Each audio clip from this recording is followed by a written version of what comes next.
Hello, everyone, and welcome to another episode of Sterling Live. My name is Caitlin Brower. I am Sterling's social media manager. We come to you every single week on Tuesdays at 1 p.m. Eastern, giving you great content with people from Sterling. And, it's just truly, truly great every episode, every single week. So I am so happy to be here today with Harris Bornstein, Vice President, Strategic Alliances and Channel Partners. And we are going to be discussing understanding your background screening provider's global partner ecosystem and the role it plays in enhancing your hiring process. So, Harris, thank you so much for joining me on today's episode. Can you go ahead and introduce yourself to our audience? Sure. Thanks, Caitlin, and thanks so much for having me. My name's Harris Bornstein. I'm the Vice President of Alliances at Sterling. I started at Sterling in June of 1999, almost 22 years ago. The year I was born, so please don't tell me.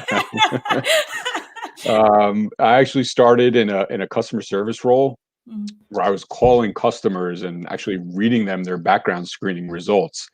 We even faxed over results to clients, back when data privacy wasn't even really a thing. So imagine like social security numbers and results sitting on a fax machine. We had no email. We had barely a website. This is only almost 22 years ago, not 50. So it's kind of hard to imagine back in the day. And a lot of people don't know this, but Sterling actually had a mystery shopping arm of our business. So I recall, back in the day when I was first starting, right out of college, and thinking it was so cool that Madison Square Garden was one of our clients. Yeah. They would actually, they would mark up like $50 and $100 bills and give them to me. And I would actually go to events like Rangers games, Knicks games, concerts, and try and bribe security guards and ushers with marked bills to see if they would take it. And this was part of my job. Yeah. And, so I do, however many I had to try and get over the course of, the event itself, I would do right away, and then sit and watch the game. So it was fun. It was a nice perk of the job. I kind of miss it, but obviously we turned our focus over to employment screening. And back then we had 300 customers and about 40 employees, and now we're up to tens of thousands, 40,000 customers and almost 5,000 employees. So it's crazy. I take all the credit for the growth. Yes, so that's why we're having you on today, just to talk about that. I was wondering what took so long. So I then spent about 10 years doing direct selling, which was great. It gave me an opportunity to learn so much about our business and everything that we do and our value proposition. And really, nobody goes to college to be a sales rep, so it gave me the opportunity to kind of grow and learn about, networking and selling and everything else along with the product. So and then I joined the partnerships team in January of 2011. Fast forward 10 years, and we've got a team of 7 on the Alliance team, an ecosystem of nearly 100 partners, and almost half of Sterling's revenue is either influenced, integrated, or referred by partners. It's been really rewarding and a lot of fun to see how the concept of partnerships in our industry and HR tech overall have evolved incredibly over the years and really become an important part of the Sterling culture and our growth. Well, you truly have had an interesting and amazing ride at Sterling so far. I mean, we could do an entire episode on just, the marked bills at Madison Square Garden. So, yes, but we definitely do have a focus on today's show. And we are talking about a global partner ecosystem and everything with the hiring process. I do want to remind our audience across Facebook, LinkedIn, and YouTube that if you do have questions for Harris, please feel free to send them in. Just go to the comment section and type in your question, press send, and we will be sure to answer them. So let's get into everything. So I do want to start off with talking about the importance of integrated programs. So obviously there's been this long, not only evolution for Sterling as a company, but we're seeing an evolution with integrations too. So can you explain to us what that evolution of integrations look like? And then just kind of go into what the value is, what it looks like in the future, any recent enhancements? Yeah, absolutely. And it's a great question. 10 years ago, integrations were simply about reducing the data entry it took to request the background check. Yeah. So rather than a recruiter have to key in candidate data that was already provided in an online employment application, we would transfer that data from the ATS into our platform. And then the recruiter would select their package, we'd fulfill the order and send the result right back to the ATS via URL. That's still very much the use case for today's integrations. But there's so much more involved now, and there's multiple workflows available, catering to different industries, different hiring needs, the tech savviness of their employee base.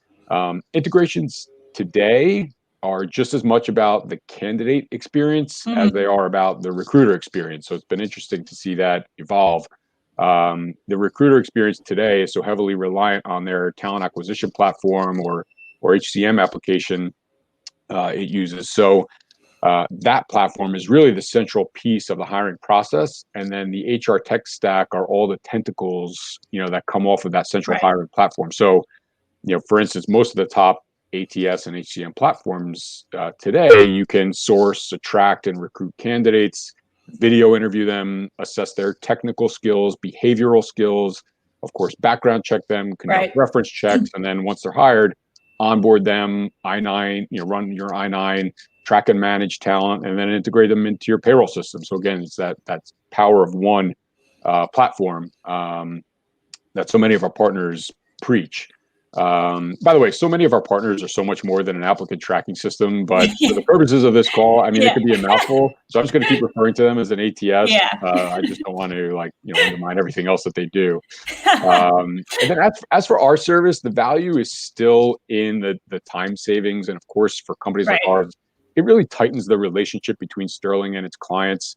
We look at our customer retention rates, and they're always, a notch or two higher for an integrated customer than they would be for a non-integrated customer. But as we look to take our integrations to the next level, and we look at more sophisticated and detailed screening report status updates. So rather than just send back, is the person clear or do you need to review? We can do much more. We can give much more detail in that status update. We can update the adverse action process, and there's a lot of things that we could do there.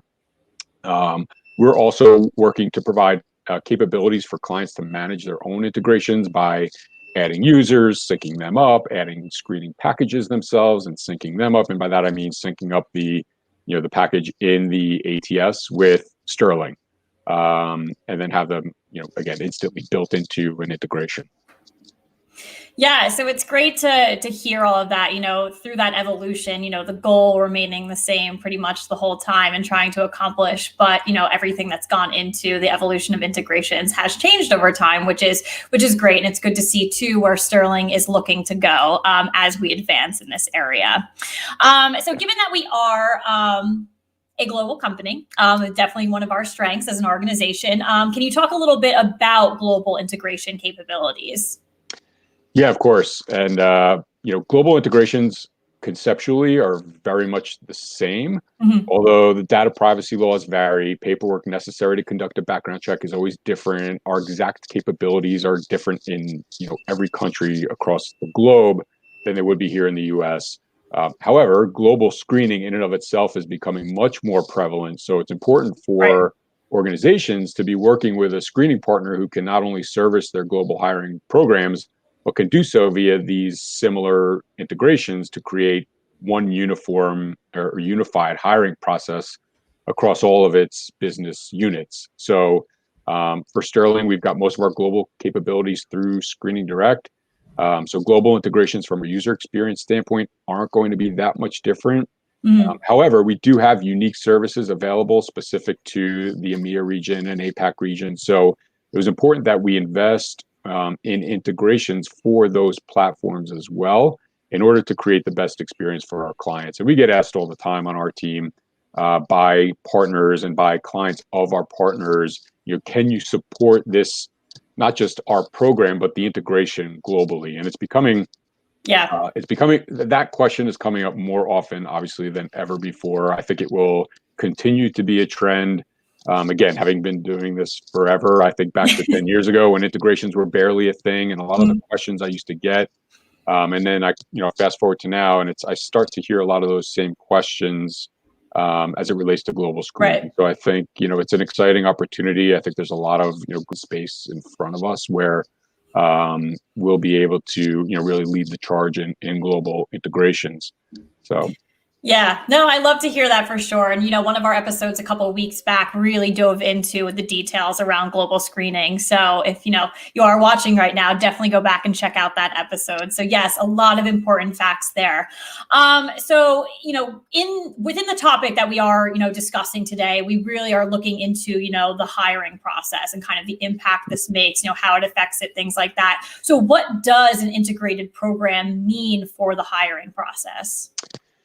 Yeah. So, we've got, as I mentioned before, I mentioned that power of one. I actually stole that from one of our partners, and I'll call them out Workday. So they're one of our largest partners, and they preach this power of one. And, Yeah. it's very simple, but it's also really important. And it's really important to our clients.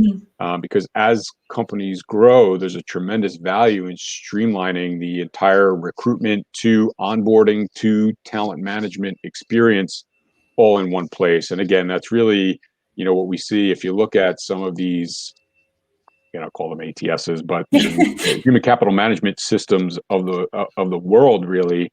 And everything that they're offering these days is just so far beyond just tracking applicants. It's Right. there's so many more things that they do. They've got partner ecosystems, upwards of, in some cases, thousands of partners, because it allows recruiters to be able to really, again, do everything in one place. And that's really the trend. Yeah. All right. And then, kind of wrapping up the importance of, integrated programs. So we talk a lot, not on just Sterling Live episodes, but a lot of the content we produce as a company, as we go out there and talk in the marketplace, we really do prop up our industry expertise. We are verticalized, again, one of the huge strengths for Sterling. So using our industry expertise, let's dive into that a little bit. So how can certain workflows work better for some industries more than others? Yeah, that's a great question. And when we talk to partners, going back to your point, we find that our vertical-based approach to managing our business is not only unique in our industry, like you said, but it really is a key differentiator for us and the reason we win a lot of business. I mean, look, we offer different integration workflows, and while I'll spare you most of the details, there's our seamless workflow where the client will collect most of the candidate information up front or as part of the application process.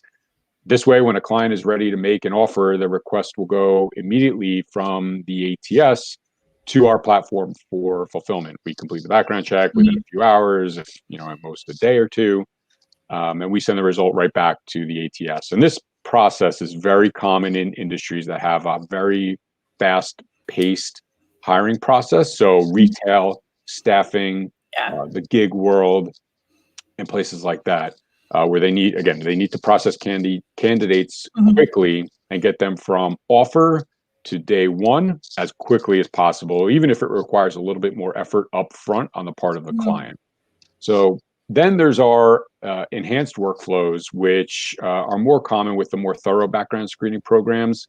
Once the background check is requested, in this instance, we'll reach out to the candidate directly to have them provide us any missing information that we need to fulfill the order, as well as electronically give their consent for the background check.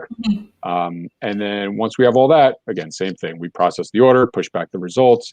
And this is more common in financial services or professional services, technology, healthcare, industries where there may be a lot more additional information that we need to complete a background check. So you think about credentials, professional licenses, and things like that may not be collected up front.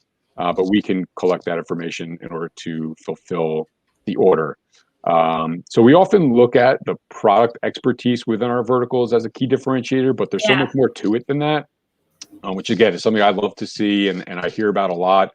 With teams of experts selling into and managing these accounts, from an integration standpoint, they're also able to recommend a workflow that will best suit a client's individual needs, and then also share trends within their industry. So, having that, just general expertise, not only product, but also, even something like an integration, where we can make an impact that they wouldn't otherwise know about.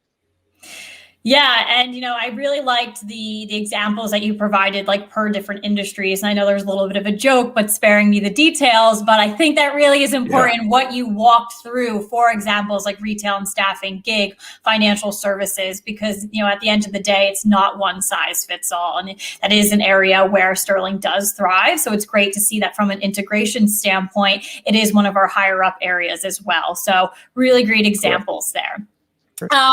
So speaking more about, our integrations, like what Sterling is doing within our partner ecosystem. I know you touched on this a little bit earlier when we were talking about the evolution of everything. I do want to talk about our expansion of our existing partner ecosystem. So how can our expansion, currently strengthen an organization's hiring process? Yeah. So, well, first off, as we build more integrations and more workflow options and expand globally, we can do a lot more to help our clients and prospects simply by having a more robust portfolio of Right. integration partnerships. But we can't be everything to everybody. We can't partner with everybody. We do have we work with most of the largest ones out there, and where most of the demand is today.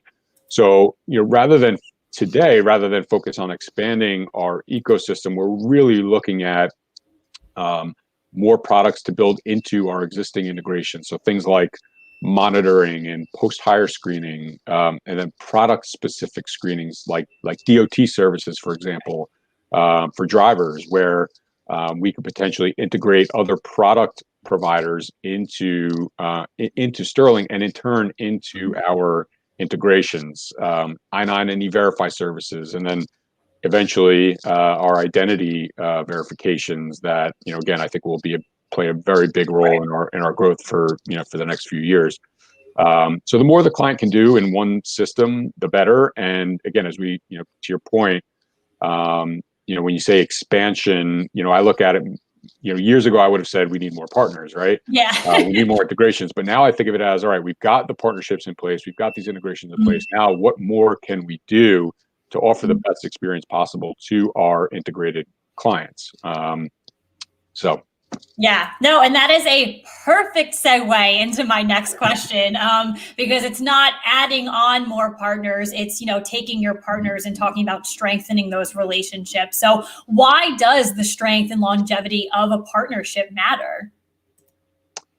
Yeah, More than what you just said before. Right. No, it's a good question. So here's the answer I'll give you. So with a number of our clients, especially as you get into the global and enterprise space, which we've talked about, there's often a need for a customized integration. So Right. even, as hard as we work to, fit every client into our what we call a standard integration, there are going to be clients that come along, and we recognize it, where there's going to be nuances, in some cases complex customizations, in other cases, minor customizations. But in all instances, it's so important that we have a strong long-term relationship in place with our partners, because we have to work together in in presenting a united front to come up with the best solution for joint clients. And it really means a lot.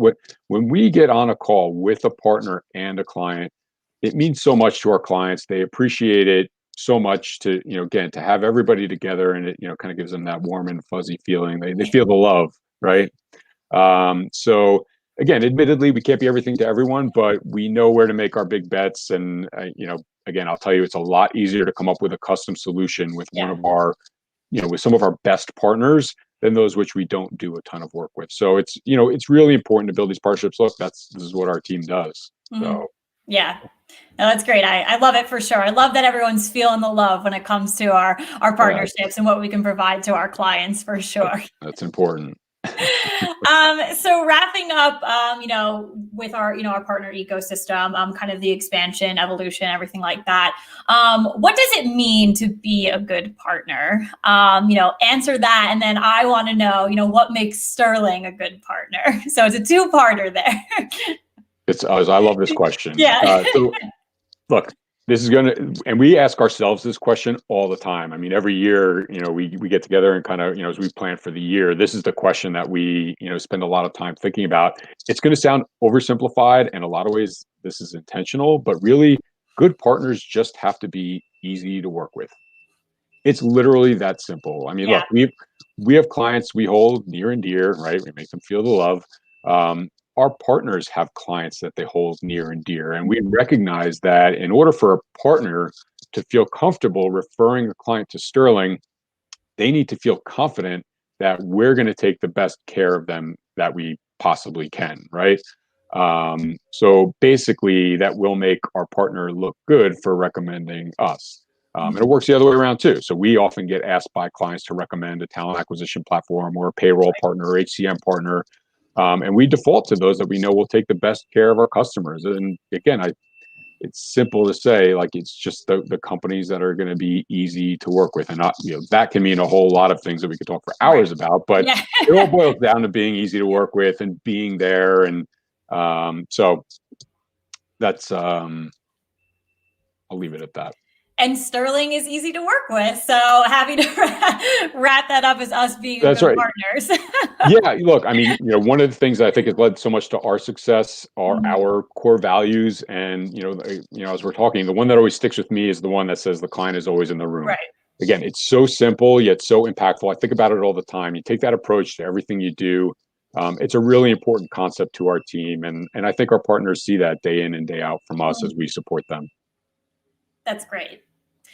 So there is a type of partner that is considered a non-technology partner, and they do play a vital, role in our growth strategy. So I do want to touch on this a little bit. So can you explain to our audience exactly what a non-technology partner is? My favorite partners. Nah, so You can't play favorites on this show. No, I know.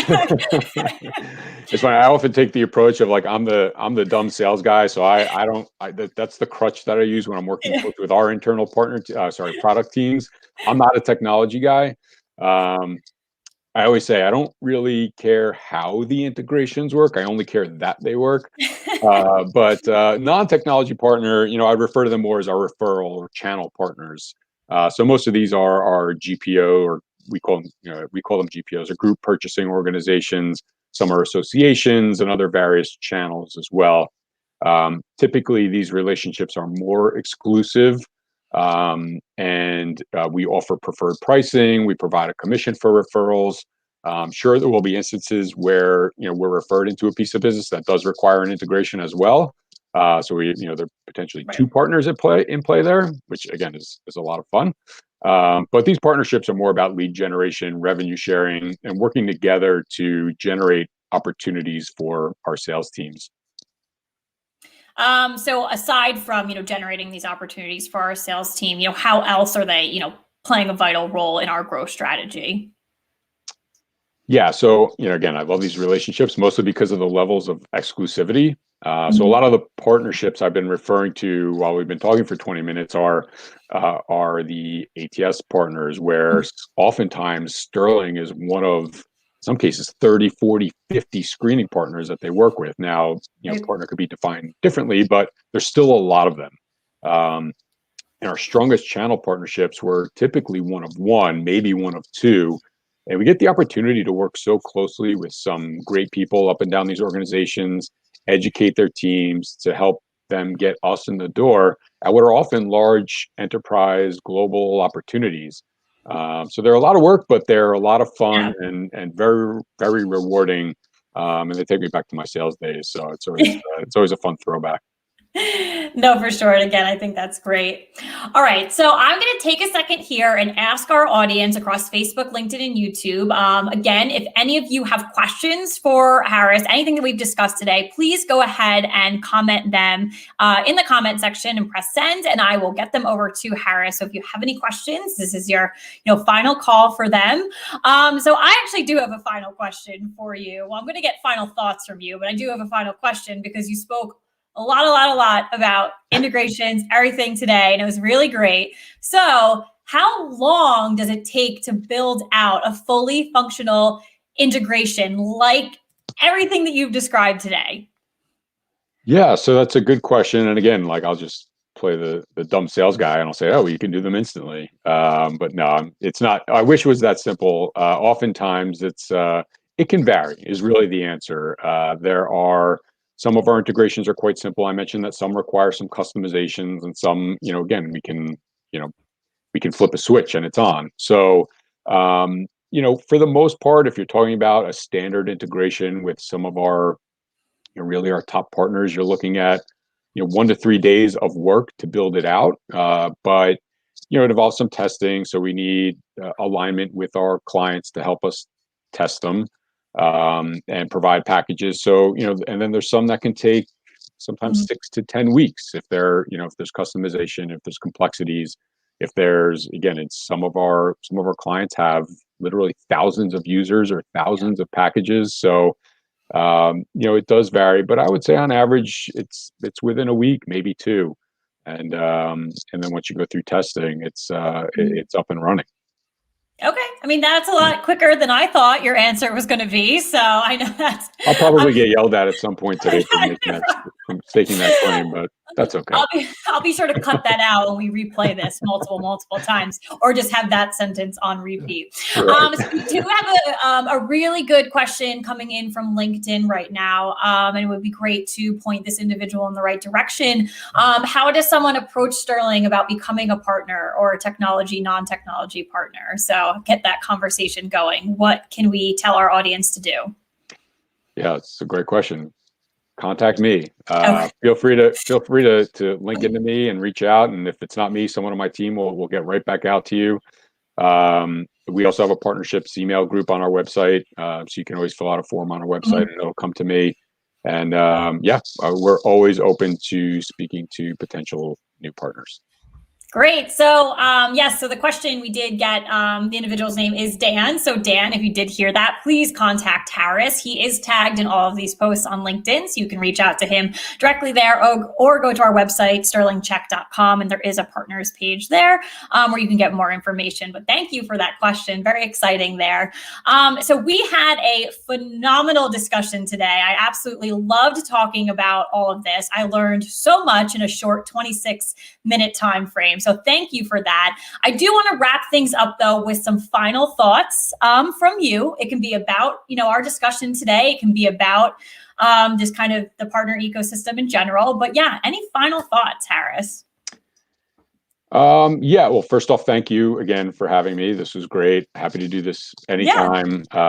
This is all right. Next my week, livelihood. Next all right, you got it. We'll find a new topic. So I don't have to talk about technology anymore now. So look, for me, I think about, that last question and my team, right? The partner and alliance team at Sterling is really, I can't say enough about how fantastic our team is. 2020 was the furthest thing possible from business as usual.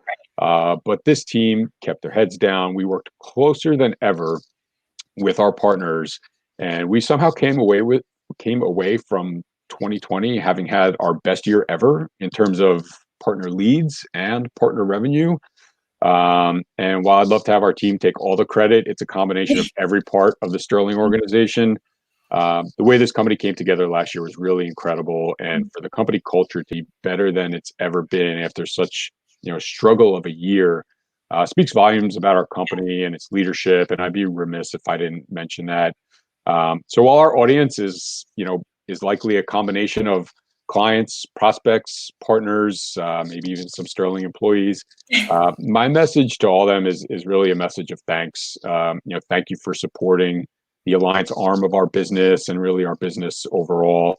And again, if there's anyone else out there who isn't yet part of the Sterling family, I would love to hear from you anytime and get you introduced to our team. Absolutely amazing final thoughts. And I can attest to everything you said in regards to our organization, our culture last year, what we did. And you're right, your arm of the business, very interesting, very important. And I'm excited to, have this message out there today and to continue to talk about it in front of our audience on social media. So thank you again for joining me today. Just a reminder to our audience, we do go live every Tuesday at 1 p.m. Eastern on Facebook, LinkedIn, and YouTube. So we are so happy you were able to join us today. And hopefully you can tune in the weeks to come. But Harris, thank you so much for joining us. And thank you to our audience. Thank you. Thanks, everybody.